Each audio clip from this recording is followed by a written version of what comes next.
कभी सोचा है अगर पूरी दुनिया पागल हो जाए तो नॉर्मल रहना भी एक डिसऑर्डर बन जाता है। तो आज की कहानी भी कुछ ऐसी ही है, जहां हमारा एमसी के अलावा ज़्यादातर लोग मेंटल डिसऑर्डर का शिकार बन चुके होते हैं, जिन्हें मॉन्स्टर अपने कंट्रोल में कर लेते हैं। पर दूसरी तरफ कुछ ऐसे लोग भी मौजूद हैं जिन्होंने इस मेंटल डिसऑर्डर को काबू करके उन मॉन्स्टर्स की पावर को अपना लिया है। कहानी की शुरुआत में कोई हमें बताता है कि इस दुनिया में हर कोई पागल हो गया है। वो एक दूसरे को मार रहे हैं ताकि उनकी पावर्स को एब्सॉर्ब कर सके। सिर्फ मैं ही एक ऐसा इंसान हूँ जो ठीक है, और ये हमारा एमसी होता है। वो बोलता है, इस पागलों की दुनिया में रहना सच में एक सरदर्दी है। वो बोलता है, पहले 30 साल से इंसान अपने इमोशंस पर कंट्रोल नहीं कर पा रहे हैं। ये एक बीमारी है, इमोशनल इलनेस। फिर सीन शिफ्ट होता है और हमें दिखाया जाता है एक जगह को जहाँ पर लोग पार्टी कर रहे होते हैं। तभी एक पर्सन बोलता है, ये वाइन ठंडी क्यों नहीं है, और ये वाटरमेलन, इसमें अभी भी बीज है। वो बोलता है, तुम एक पार्टी भी अच्छे से ऑर्गेनाइज नहीं कर सकते, तुम मर क्यों नहीं जाते। और इस पर्सन का नाम जान यांगफी होता है, जो कि आर्ट डिपार्टमेंट का डायरेक्टर होता है। फिर एक और पर्सन बोलती है, तुम्हें खाना है तो खाओ, तुम बहुत बेकार इंसान हो, तुम मर क्यों नहीं चाहते। और इस पर्सन का नाम वू जिंग जिंग होता है, जो कि आर्ट डिपार्टमेंट की असिस्टेंट डायरेक्टर होती है। ये दोनों आपस में लड़ने लगते हैं। बाकी लोग बोलते हैं, तुम लोग पागल हो, तुम पार्टी में भी लड़ रहे हो। फिर हमारा एमसी उनके बीच में जाता है और हमारा एमसी का नाम चांग मू होता है। वो उन दोनों को शांत कराता है। पर तभी जो डायरेक्टर होता है वो एक वाइन की बोतल चांग के सर पर मार देता है। डायरेक्टर बहुत गुस्से में होता है, पर तभी वो चांग को पकड़कर रोते हुए उससे माफ़ी मांगने लगता है। जिस पर चांग बोलता है, कोई बात नहीं, मैं ठीक हूँ, तो अब शांत हो जाओ और पार्टी को एंजॉय करो। फिर सभी लोग पार्टी करने लगते हैं। फिर एक लड़की चांग के पास आती है और ये चांग की कलीग होती है और इसका नाम ये ली होता है। वो बोलती है, तुम सच में स्ट्रांग हो। चांग बोलता है, ये उन लोगों की गलती भी नहीं है, क्या तुम नहीं देख सकती कि ये सब ऐसे क्यों हैं, ये इतने इमोशनल हैं, इसका यही कारण है। फिर हमें दिखाया जाता है उन लोगों के सर पर कुछ रेड कलर की चीज़ होती है। फिर चांग बताता है, जब मैं 10 साल का था तब मैंने उसे पहली बार देखा था। वो एक बैग की तरह था जो मेरी मॉम के सर पर था। पहले मैंने सोचा कि डैड की डेथ के बाद हमें सदमा लगा है, जिस वजह से मुझे हेलुसिनेशन हो रहे हैं। पर फिर मैंने नोटिस किया कि मेरी मॉम बहुत ज़्यादा गुस्सा करने लगी थी। वो जितना गुस्सा करती थी, उनके सर का वो बैग और बड़ा होने लगता, और जैसे जैसे वो बैग बड़ा होने लगा, मॉम का गुस्सा भी बहुत बढ़ने लगा। फिर मुझे पता चला कि जब उस बैग जैसी दिखने वाली चीज़ का साइज एक लिमिट तक पहुंचेगा तो वो एक्सप्लोड हो जाता है, और उसी के साथ उस पर्सन का भी सर एक्सप्लोड हो जाएगा। मेरी मॉम के साथ भी ऐसा ही हुआ था, और तब से मुझे कभी गुस्सा नहीं आया। फिर हमें दिखाया जाता है उस डायरेक्टर को किसी के साथ लड़ रहा होता है। उसका सर का बैग बहुत बड़ा हो चुका होता है। चांग बोलता है, मुझे उन्हें शांत करना होगा। जिस पर वो लड़की बोलती है, मुझे लगा कि तुम्हें फ़र्क नहीं पड़ता कि वो जिए या मरे। जिस पर चांग बोलता है, मुझे सच में फ़र्क नहीं पड़ता, पर कोई मरेगा तो ये हमारे लिए मुश्किल होगा। फिर तभी उस डायरेक्टर के सर का बैग फट जाता है और वो एक इमोशनल मॉन्स्टर में बदल जाता है। फिर जो पर्सन उस डायरेक्टर से लड़ रहा था बोलता है, तुम्हें क्या लगता है कि तुम चिल्लाओगे तो मैं डर जाऊंगा। पर तभी डायरेक्टर उस लड़के पर अटैक करके उसे मार देता है, जिसे देखकर सब लोग डर कर भागने लगते हैं और बोलते हैं, डायरेक्टर ने एक पर्सन को मार दिया। पर चांग हैरान होते हुए सोचता है, ऐसा कैसे हो सकता है कि डायरेक्टर का बैग एक्सप्लोड हुआ पर वो मरने की बजाय एक इमोशनल मॉन्स्टर बन गया, तो फिर मेरी मॉम क्यों मारेगी। पर तभी वो लड़की चांग को पकड़ते हुए उसे बचाते हुए लेकर जा रही होती है। वो लड़की चांग को बताती है कि उस बैग के एक्सप्लोड होने के बाद लोग नहीं मरते, बल्कि वो एक इमोशनल मॉन्स्टर में बदल जाते हैं।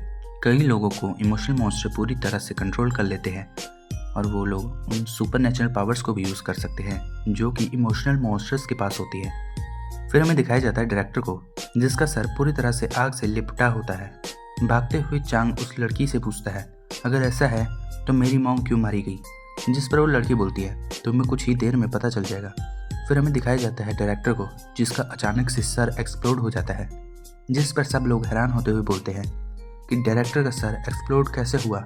लोगों की बातें सुनते हुए चांग बोलता है, तब ये लोग उसे नहीं देख सकते। जिस पर वो लड़की बोलती है, हाँ, ऑर्डिनरी लोग इन चीज़ों को नहीं देख सकते, जैसा कि डायरेक्टर का इमोशनल मॉन्स्टर में बदलना और वो मॉन्स्टर जिसने डायरेक्टर का सर खाया, ये लोग उन्हें नहीं देख सकते। फिर हमें दिखाया जाता है उस मॉन्स्टर को जिसने डायरेक्टर का सर खाया होता है। फिर वो लड़की चांग को बोलती है, तुम्हारी मॉम भी ऐसे ही मारी गई जैसे डायरेक्टर मरा। उन्हें इमोशनल मॉन्स्टर ने कंट्रोल किया और किसी और इमोशनल मॉन्स्टर ने उन्हें खा लिया।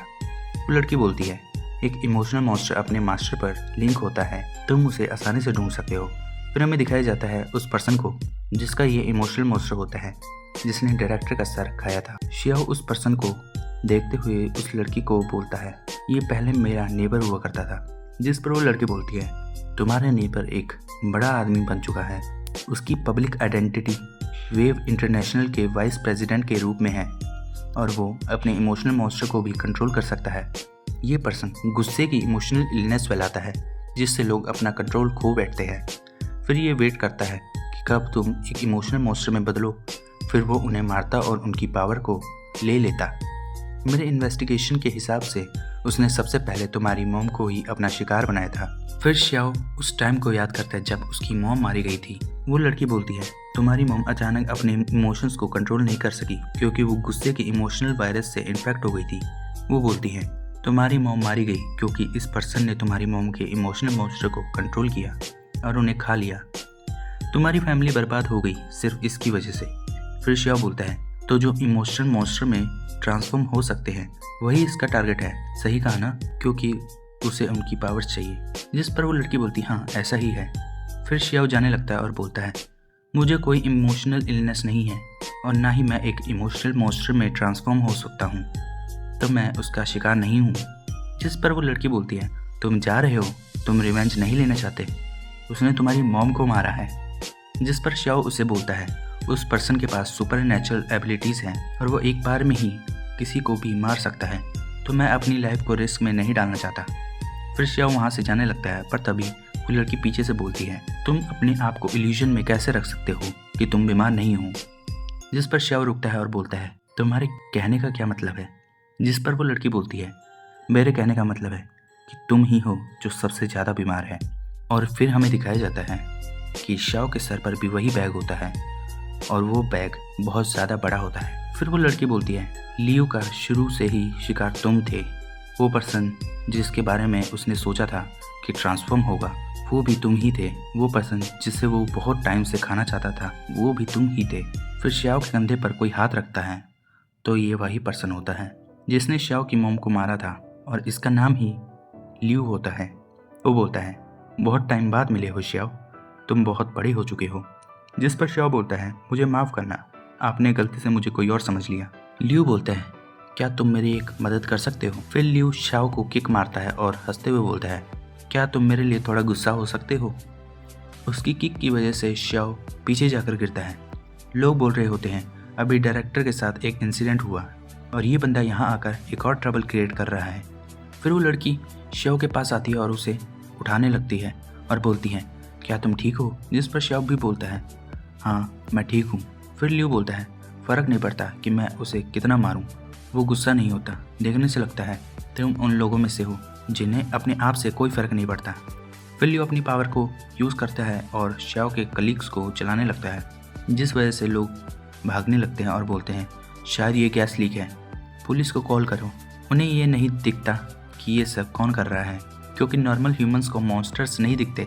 लियो हंसते हुए बोलता है, अगर तुम्हारे कलीग्स को कुछ हो जाए तब क्या तुम गुस्सा होगे, वो तुम्हारे लिए बहुत अच्छे थे। फिर श्याओ अपने कलीग्स के बारे में सोचता है कि वो उसके साथ कितने अच्छे से रहते थे, वो हमेशा श्याओ की मदद करते थे। फिर वो सभी लोग मारे जाते हैं। लियो बोलता है, क्या हुआ, सब कुछ राग बन चुका है पर तुम अभी भी शांत हो। क्या तुम इतना कुछ सहन कर चुके हो पर तुम मुझे बेवकूफ़ नहीं बना सकते हो। तुम्हारे सर का जो बैग है जिसमें तुम्हारा गुस्सा है वो बड़ा हो चुका है। लियो अपने मन में बोलता है, जितना टाइम लेना है ले लो, अभी मैंने तुम्हें ये भी नहीं बताया है कि मैंने ही तुम्हारी मॉम को मारा था। मुझे देखना है कि तुम कितनी देर तक इसे होल्ड कर कर रख सकते हो। फिर हमें दिखाया जाता है श्याओ को जो अपने कलीग्स के बारे में सोच रहा होता है और अपने मन में बोलता है, जब मैं यहाँ आया था तो मैं इतना शांत नहीं था। मेरे कलीग्स जो बीमार थे और स्ट्रेंजर्स जो मेरे लिए मुसीबत खड़ी करते थे, मैं उन्हें मारना चाहता था पर मैंने ऐसा नहीं किया। उन्हें इमोशनल इलनेस की वजह से ऐसा करना पड़ता था। वो कोई इंटेंशनली ये सब नहीं करते थे। जब भी मेरी मॉम गुस्सा होती थी तो उसके बाद वो मुझसे रोते हुए माफ़ी मांगती थी। वो बोलता है रैशनैलिटी को छोड़ना और इमोशंस में आ जाना, इसके रिजल्ट में हमेशा रिग्रेट ही मिलता है। तो इस पूरे टाइम मैंने रैशनैलिटी की मदद से अपने आप को बैलेंस किया था। इसी तरह ये चला, पर अब क्या मुझे अभी भी रैशनल रहना चाहिए? इस आदमी ने मेरी मॉम को मारा है, मैं इसे मारना चाहता हूँ। फिर शिया बोलता है, पर मैं ट्रांसफॉर्म क्यों नहीं हुआ जबकि मैं अभी भी बहुत गुस्से में हूँ। वो लड़की शिया को बोलती है, अगर तुम मॉन्स्टर में ट्रांसफॉर्म हुए तो तुम मारे जाओगे। जिस पर शिया बोलता है, अगर मैं ट्रांसफॉर्म ना भी हुआ फिर भी मैं मारा जाऊँगा, तो इससे बेहतर है कि मैं ट्रांसफॉर्म हो जाऊँ। वो लड़की बोलती है, तुम्हारे लिए ये एक्सेप्ट करना मुश्किल है, पर तुम अभी जैसे हो तुम्हारा ट्रांसफॉर्म होना इम्पॉसिबल है।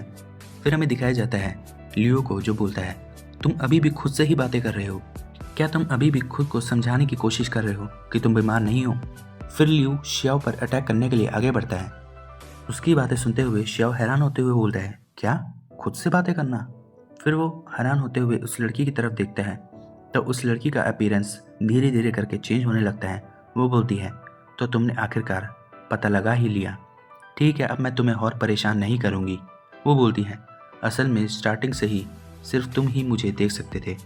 शियाओ हैरान होते हुए सोचता है, इसका अपीयरेंस पहले से बहुत अलग है। फिर हमें दिखाया जाता है लियो को, जिसने शियाओ पर एक खतरनाक अटैक कर दिया होता है, पर वो सामने देखते हुए हैरान हो जाता है। वो लड़की शियाओ को बोलती है, तुम ट्रांसफॉर्म इसलिए नहीं हुए क्योंकि जिस टाइम तुमने मुझे देखा था तभी से तुम मुझसे इन्फेक्ट हो चुके थे और एक इमोशनल मॉन्स्टर बन चुके थे। फिर हमें शियाओ के इमोशनल मॉन्स्टर को दिखाया जाता है, जो कि बहुत खतरनाक लग रहा होता है। फिर वो बोलती है, एक इमोशनल मॉन्स्टर जिसका नाम रैशनैलिटी है। और इसी के साथ ये एपिसोड यहीं ख़त्म होता है। अगर वीडियो अच्छी लगी हो तो एक लाइक कर दीजिए और चैनल को भी सब्सक्राइब कर दीजिए।